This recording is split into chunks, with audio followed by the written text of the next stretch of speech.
Harare, tens of thousands of Zimbabweans flooded the streets of Harare on Saturday, singing, dancing and hugging soldiers in an extraordinary outpouring of elation at the expected fall of President Robert Mugabe, their leader of the last 37 years.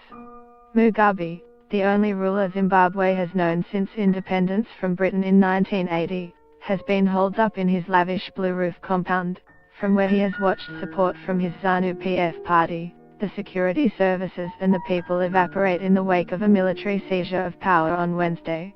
On the streets of the capital, Zimbabweans let their emotions run free as they spoke of political and economic change after 2 decades of repression and deepening hardship. "These are tears of joy," Frank Mutsadikwa, 34, said, holding aloft the Zimbabwean flag. "I have been waiting all my life for this day. Free at last, we are free at last." Some held aloft placards reading "No to Mugabe dynasty" and pumping their fists in the air in a sign of freedom. Others embraced the soldiers who seized power, shouting "Thank you! Thank you!" in scenes unthinkable even a week ago.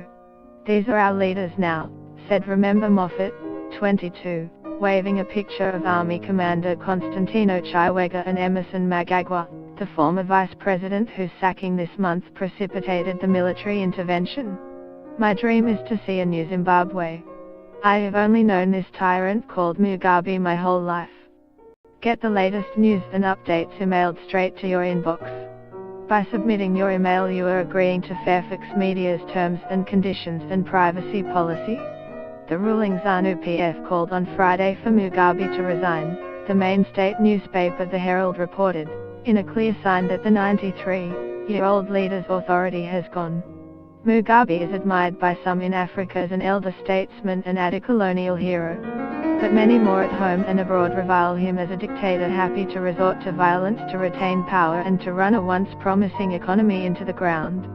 The Herald, a normally loyal Mugabe mouthpiece, said ZANU-PF branches in all 10 provinces were also calling for Mugabe's wife Grace, whose ambitions to succeed her husband have outraged the military and much of the country, to resign from the party. A senior member of ZANU-PF said the party wanted Mugabe out, and would not tolerate foot dragging. "If he becomes stubborn, we will arrange for him to be fired on Sunday," the source said. "When that is done, it's impeachment on Tuesday."